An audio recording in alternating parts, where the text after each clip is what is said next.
My name is Paul Andert, and I'm 90 years old, and that's it. I went in the Army in 1940 at 17, and my mother had to sign that I was 18, so they took me, and I joined the infantry. And we didn't have training camps in those days. It was still regular Army because it was a year and a half before Pearl Harbor, and so we trained within our own group, and was at Jefferson Barracks, Missouri. And then we moved to Fort Benning, formed the 2nd Armored Division under General Patton, and from there we went on to the rest of the war. My dad and my uncle were in World War I, and my dad went back to France and married my mother. She was a French war bride at 16 years old, and he brought her back to the States, and there was 4 boys in the family then. And at one point, after the 4 of us were born, he was a postal worker, but he went haywire, and they said he had, in those days they didn't call it post-traumatic stress, they called it shell shock. And so they put him in a veterans hospital, and in those days they treated shell shock with electric shock treatments, and they killed him during one of the treatments.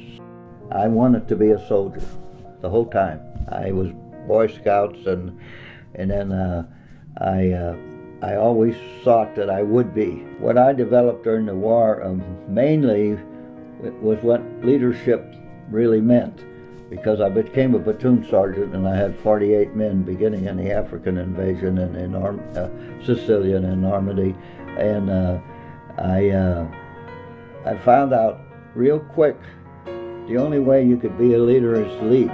And like Patton says, you don't push spaghetti, you pull it.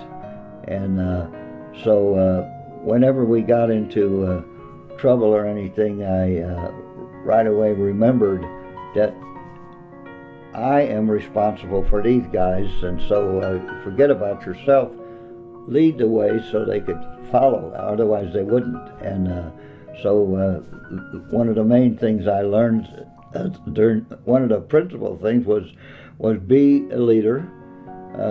The other one is I never ever lost my faith in God. I always felt He was with me, and several times He helped me through things. I was almost killed 14 times that I could count during the war, but I'm still here.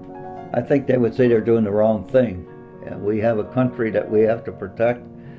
We can't downsize ourselves. We can't apologize for everything we did, because over all the years, if you look at the history of the United States, we've always, when we were to the point that we could, helped other people all over the world. Now we want to withdraw into some sort of what they call European Union and have our forces join the European Union, which to me and to a lot of us old guys, that's against the Constitution, and these people should not be pushing this kind of thing in Congress. Liberty for this country means, first of all, knowing the history of your country, so then you know what liberty really is. Because if you don't know, how can you speak up for it? And liberty is us living by our Constitution and abiding by it, and not let the courts and the certain ones try to change everything that worked in the past. Liberty really means being free, but being free in the right way. And what I tell the school kids, freedom is great, but it doesn't give you the right what you want to do. It gives you the right to do what you ought to do. I think the people will finally, and they're beginning a little bit, wake up and know that your country is going to be gone if you keep going in the direction you're going. We are the leaders, and people look to us, and we need to maintain where we came from and what we do and what our laws and that says, and be the kind of people that this is our country, right or wrong, and we're wrong sometimes. We'll wrap up. One more question, and this is the key question. With the way that things are going now, do you still have hope in America? Oh, I do, or I would shut up and die. And I'm not going to do that. I'm going to keep fighting.